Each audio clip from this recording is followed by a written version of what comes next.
បំពេញទៅលើក្មេងស្រីដែលមានអាយុទើបតែ13ឆ្នាំចុងក្រោយត្រូវអ្នកស្រុកអ្នកភូមិប្រមូលកម្លាំងគ្នាដេញតាមវាយពូនឹងរហូតដល់គាត់ស្លាប់ក្រោយពេលដែលគាត់ស្លាប់បាត់ទៅអ្នកស្រុកអ្នកភូមិជាពិសេសគឺស្រីជាមួយនឹងក្មេងស្រីគឺសប្បាយចិត្តខ្លាំងមែនទែនដោយសារតែកន្លងមកឲ្យតែពេលដែលពូម្នាក់នឹងផឹកស្រាស្វឹងគាត់តែងតែចង់បំពេញទៅលើគេហើយចំពោះរឿងរ៉ាវដែលគាត់បានចែករំលែកមកនេះគាត់មានឈ្មោះថាបងរោប្រាប់ថារឿងរ៉ាវពិតប្រាកដមួយហ្នឹងវាជារឿងរ៉ាវពិតមួយដែលកើតឡើងនៅក្នុងស្រុកភូមិគាត់កាលពីខ្ទង់20ឆ្នាំមុនស្រុកភូមិរបស់បងរោគឺនៅកន្លែងបែបដាច់ស្រយាលដែរទេប៉ុន្តែភូមិស្រុករបស់គាត់គឺមានមនុស្សរស់នៅរៀងអ៊ូអរដែរអញ្ចឹងទៅអញ្ចឹងគាត់ថាពេលហ្នឹងគឺគាត់មានអាយុទៅតែ13 14ឆ្នាំអីទេទាំងអស់គ្នា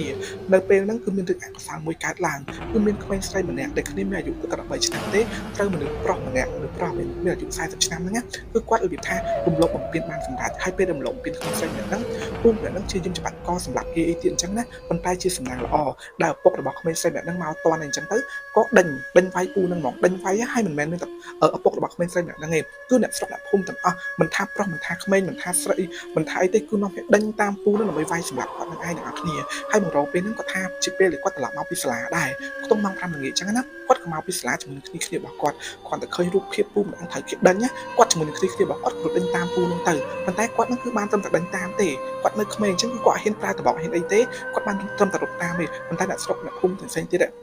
តម្នាក់គឺកាន់កប៉ាត់កាន់បថៅកាន់ដបងដេញតាមពូហ្នឹងហើយពូហ្នឹងឯទាំងគ្នាគាត់រត់ប្រឡើងទៅលើផ្លូវជាតិធំប៉ុន្តែជាអកុសលអីគឺគេមកចាប់គាត់បានគឺវាយនៅកន្លែងផ្លូវឡើងទៅផ្លូវជាតិធំហ្មងគឺអាវាផ្លូវគ្រោះក្រហមហើយវាយស្លាប់ហ្នឹងគឺវាយស្លាប់នៅក្រុមដើមចន្ទគិរីធំមួយនឹងឯទាំងគ្នាចឹងអ្នកស្រុកភូមិពេលដែលវាយពូហ្នឹងឯទាំងគ្នាគឺវាយបដៅអូនតាមផ្លូវបដៅហើយសម័យមើលទៅនៅលើគ្រោះក្រហមសទឹកគ្រោះហើយអូពូហ្នឹងទៀតពូហ្នឹងគឺស្រែកហ្មងស្រែកអូយសុំវ៉សុំអីប៉ុន្តែអ្នកស្រុកអ្នកភូមិពេលហ្នឹងគឺមានកំហឹងខ្លាំងណាស់គឺអត់ស្ដាប់អីពីពាក្យវត្តរបស់ពូនឹងទេគឺវាយគាត់រហូតដល់គាត់ដឹកខ្យល់ស្លាប់នៅក្រុមដើមចន្ទគិរីនឹងតែម្ដងធម្មតាទាំងអស់គ្នាទាំងយើងទាំងគេនៅពេលដែលឃើញរឿងអញ្ចឹងកើតឡើងហើយនៅពេលដែលមានមនុស្សអាក្រក់អញ្ចឹងធ្វើរឿងអកុសលទៅលើក្មេងស្រីអញ្ចឹងគឺយើងទប់កំហឹងអត់បានទេត្រូវអត់យើងវាយដូចតែអ្នកស្រុកភូមិអញ្ចឹងទម្រាំតាគេទម្រាំតាប៉ូលីសមកដល់អ្នកស្រុកភូមិគឺវាយពូម្នាក់គឺស្លាប់បាត់អញ្ចឹងទៅហើយពេលដែលវាយស្លាប់អញ្ចឹងទៅអ្នកស្រុកភូមិអត់មានបញ្ញាគេមានអារម្មណ៍ថាដឹងខុសឬក៏អីគេមានតែសប្បាយចិត្តខ្លាំងថែមសូម្បីតែខ្ញុំទាំងអស់គ្នាពេលឮរឿងដែលគាត់រៀបរាប់មកហ្នឹងហើយក៏ខ្ញុំសប្បាយចិត្តដែរឲ្យពពួកអស់ហ្នឹងឲ្យវាងាប់ទៅអស់ទៅអាស្រីរបៀបថារំលោភបំពានលើក្មេងៗអញ្ចឹងណាអញ្ចឹងក៏អ្នកស្រុកអ្នកភូមិនេះគឺសប្បាយចិត្តខ្លាំងទាំងអស់គ្នាគឺចាប់ដើមមានអារម្មណ៍ធូរស្រាលចិត្តអញ្ចឹងដោយសារតែពូនឹងកន្លងមកគាត់មិនបាត់អត់ទៅល្អទេគាត់តែកន្លងមកគាត់អត់ធ្លាប់បំពេញពីណាគេបានទេគាត់តែប៊ីអញ្ចឹងគាត់តែគេជួយតន់ជួយអីអញ្ចឹងទៅអញ្ចឹងគាត់ថាពេលដែលពូនឹងស្លាប់ប៉ូលីសក៏គេមិនធ្វើកសោបចាយធ្វើតិចតួចដែរក៏ត្រឡប់ទៅរៀងខ្លួនអីអញ្ចឹងណាប៉ុន្តែពូម្នាក់ហ្នឹងគឺត្រូវបានអាចារ្យនៅក្នុងភូមិហ្នឹងគឺយកគាត់ទៅដុតនៅខាងក្រោយភូមិសូម្បីតែបនសពរបស់គាត់ក៏មានពីណាគេទៅដែរហើយបនសពរបស់គាត់គឺគេធ្វើនៅក្នុងវត្តក្នុងអីទាំងអស់គ្នាអ្នកស្រុកអ្នកភូមិគឺស្អប់ខ្ពើមពូនឹងខ្លាំងមែនតើជាក់ទាំងអស់គ្នាពូនឹងគឺគាត់មានកូនប្រុសតែម្នាក់ឯងប្រពន្ធរបស់គាត់គឺរត់ចោលបាត់ហើយអញ្ចឹងគឺកម្មវិធីបនសពពូនឹងគឺធ្វើនៅខាងក្រោយភូមិធ្វើនៅកន្លែងគេដុតសពរបស់គាត់នឹងហ្មងហើយដុតនឹងទៀតទាំងអស់គ្នាគឺដុតនៅលើដើមចេកដុតនៅលើអីទេអត់មានមែនមានអីត្រឹមត្រូវទេទាំងអស់គ្នាអញ្ចឹងគាត់ថាពេលដែលពូនឹងស្លាប់កន្លងផុតទៅបានប្រហែលជា6កន្លះខែនៅអាតាមផ្លូវឡើងភូមិរបស់គាត់នេះអាតាមផ្លូវក្រុមបានចន្ទគិរីដែលគេវាយពូម្នាក់នឹងស្លាប់ហ្នឹងគឺគេចាប់តាមល្បីរឿងតិចតួចតែតងមួយរឿងខ្មោចរឿងអីឡងអញ្ចឹងទៅប៉ុន្តែមករោពេលហ្នឹងគឺគាត់អត់សូវបានដឹងហើយគាត់អត់សូវបានចាប់អារម្មណ៍ច្រើនដែរគាត់រវល់ទៅរៀនរវល់ទៅអីចឹងណាហើយគាត់មួយគ្នារបស់គាត់ហ្នឹងគឺតែងតែជិះតាមផ្លូវហ្នឹងជារៀងរាល់ថ្ងៃដើម្បីជិះឡើងទៅសាលារៀនក៏ដូចជាសាលារៀនអង់គ្លេសដែលគាត់អាសាជិះឡើងកាត់តាមនៅអញ្ចឹងទៅហើយគាត់ថាពេលហ្នឹងក៏គាត់កំពុងរៀនអង់គ្លេសដែរគឺរៀនអង់គ្លេសហ្នឹងចាប់ពីម៉ោង6ទៅម៉ោង7យប់ហើយគាត់ត្រូវតែជិះកាត់តាមដាច់ខាតអត់មានផ្លូវណាផ្សេងត្រូវជិះគាត់ជិះតាមនឹងឯងទាំងអស់គ្នាប៉ុន្តែនៅពេលដែលពូម្នាក់នឹងស្លាប់ថ្មីគាត់ជិះឆ្លងកាត់ផ្លូវហ្នឹងគឺដូចធម្មតាអត់មានរឿងអត់មានអីកើតឡើងទេហើយគាត់ជិះម្ដងគឺមានគ្នា4 5នាក់អីចឹងណាជិះកង់ម្នាក់មួយប៉ុន្តែនៅពេលមួយនោះទាំងអស់គ្នាក្រោយពីពេលដែលពូស្លាប់បានប្រហែលជាកន្លះខែគាត់ជិះទៅរៀនដូចធម្មតាចឹងទៅពេលនៅពេលថ្ងៃចឹងពេលយប់ឡើងនេះគាត់ត្រឡប់មករៀនអង់គ្លេសវិញខ្ទង់ម៉ោង7ជាងជិះត្រឡប់មកវិញគាត់ថាផ្លូវចូលភូមិគឺស្ងាត់មែនតើហើយជំនាន់ហ្នឹងគាត់ថាតាមផ្ទះមួយគឺគេមិនទាន់មានភ្លើងអគ្គិសនីប្រើច្រើនទេផ្ទះខ្លះប្រើភ្លើងអង្គុយប្រើអីចឹងណានិយាយចំទៅគឺបរិយាកាសកាលពី20ឆ្នាំមុនចឹងអ្នកណាគេដែលគាត់រស់នៅតាមខេត្តតាមស្រុកភូមិប្រហែលជាយល់អារម្មណ៍ហ្នឹងត្រូវអត់ចឹងគាត់ជិះកង់ចូលមកពេលដែលជិះកង់ចូលមកនេះគឺនៅកង់គាត់គឺមានដាក់ភ្លើងមួយភ្លើងនោះគឺពុករបស់គាត់តឲ្យទេដើម្បីគាត់ស្រួលជិះចិនចូលចឹងពេលយប់ចឹងគាត់ដាក់ភ្លើងនោះជិះមកពេលគាត់ជិះមកនោះគឺជិះតែឯងទេបងប្អូនគ្នារបស់គាត់គឺគេជិះមកមុនបាត់ហើយគាត់នៅតែឯងចឹងណាគាត់ជិះមកខ້ອຍគេគាត់ថាគាត់ដល់ផ្លូវកាត់ចូលកន្លែងផ្លូវដែលគាត់ត្រូវជិះកាត់ក្រោមតាមចន្ទគិរីហ្នឹងគាត់ចាប់តាមព្រឹងសបល់មកទាំងតែគាត់មិនបានជិះដល់ក្រុមតាមចន្ទគិរីផងគាត់ជិះបន្តចឹងបងប្អូនគាត់ចាប់តាមលឺសលេងសែក ស្រែកអូយឈឺរបៀបស្រែកអូយឈឺចឹងណាឮសំឡេងស្រែកចឹងអញ្ចឹងមករកនៅពេលដែលគាត់ឮសំឡេងប៉ុណ្ណឹងគឺគាត់ដឹងច្បាស់ថាសំឡេងហ្នឹងមិនមែនជាសំឡេងមនុស្សទេប៉ុន្តែជាសំឡេងពូម្នាក់ដែលគេវាយស្លាប់នឹងឯងព្រោះអីពេលដែលពូម្នាក់ហ្នឹងត្រូវគេវាយធ្វើបាបនេះគឺគាត់បានមកស្ដាប់ឮសំឡេងហ្នឹងដែរហើយបាននៅឈរមើលឈរអីទៀតអញ្ចឹងគាត់ចាំសំឡេងហ្នឹងច្បាស់ទាំងអស់គ្នាគាត់ថាសំឡេងហ្នឹងម្ដងហ្នឹងគឺឮល្វើយឮគាត់កាន់តែជិះទៅចិត្តដល់ដើមចន្ទគ្រីហ្នឹងសំឡេងហ្នឹងគឺកាន់តែឮទៅគាត់តែជិះកន្លែងមកដល់ដើមចន្ទគ្រីហ្នឹងពឹបទាំងអស់គ្នាសំឡេងគឺស្រែកមកតំផឹងមកស្រែកអូយស្រែកមកតំផឹងខ្លាំងណាស់ប៉ុន្តែគាត់ប្រឹងធាក់កង់ទៅមុខធាក់កង់បន្តទៅមុខពេលគាត់ធាក់កង់ទៅមុខទាំងអស់គ្នាគាត់ធាក់ហួសដើមចន្ទគ្រីហ្នឹងបានប្រហែលជាខ្ទង់20ម៉ែត្រដែរគាត់ងាកមើលខាងក្រោយពេលគាត់ងាកមើលខាងក្រោយទាំងនេះគាត់ឃើញរូបរាងមនុស្សដេកប្រកាត់នៅលើដីតែដោយសារតែពេលហ្នឹងគឺមេឃងងឹតខ្លាំងណាស់គាត់មើលមិនសូវច្បាស់ទេអញ្ចឹងគាត់នឹងក៏គាត់បានចាប់អារម្មណ៍ទៀតដែរគាត់ក៏ធាក់កង់បន្តទៅដល់ផ្ទះគាត់ទៅដល់ផ្ទះភ្លាមគាត់ចាប់អារម្មណ៍ធូរចិត្ត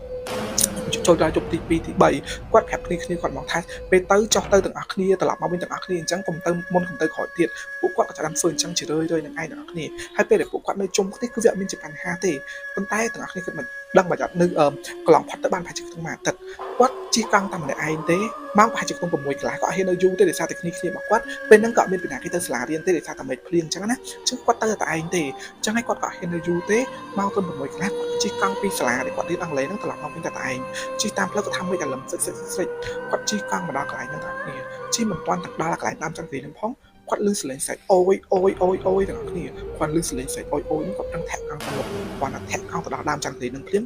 មានស្អីមួយយ៉ាងធ្លាក់លើដើមចន្ទគ្រីពេញមកកំផាំងមកធ្លាក់មកនៅពីមុខកង់គាត់ហ្មងគាត់ក៏ចាប់ប្រាំងងឿតគាត់ចាប់ប្រាំងឈប់ភ្លាមភ្លើងកង់របស់គាត់គឺចាំងទៅលើហ្នឹងណាបងប្អូនគាត់ឃើញរូបរាងពូម្នាក់ហ្នឹងដេកកាត់មុខនៅលើដីស្រែកអូ